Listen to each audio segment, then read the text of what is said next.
पण सर्वोच्च न्यायालयाच्या बरोबरीने आपल्या देशामध्ये जे सगळ्यात मोठं न्यायालय ते तुम्ही आहात, जनतेचं न्यायालय. जनतेचं न्यायालय.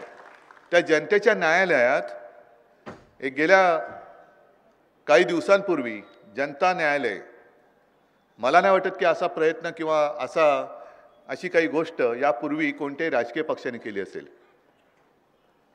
कारण लोकांना दाखवलं तोंड राहिलं पाहिजे ना. आम्ही काही पाप नाही केलं म्हणून आम्ही लोकांसोबत जाऊ शकतो, लोकांमध्ये मिसळू शकतो. आणि आज सुद्धा बघा इकडे कुटुंब संवाद म्हटल्यानंतर मी काय देणार आहे का तुम्हाला? काहीच नाही देणार आहे. माझ्या हातात ठेवलंय काय? माझे हात रिकामे आहेत.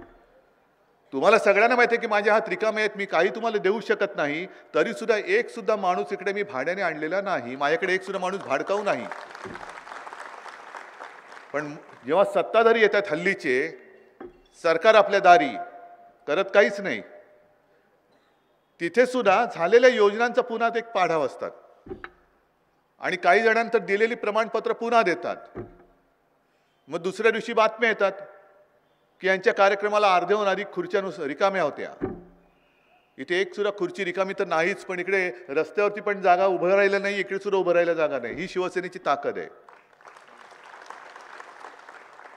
म्हणजे भारतीय जनता पक्षाला वाटत होतं, आता मी भारतीय जनता पक्ष जरा सभ्यपणाने बोललो, पण बाळासाहेबांचे विचार सोडलेत असे जे म्हणतात त्यांना ते सोडले नाहीत हे कळण्यासाठी मी कमळाबाई म्हणतो. कारण कमळाबाई शब्द माझा आहे का? कोणी दिला कमळाबाई नाव? बाळासाहेबांनी दिला.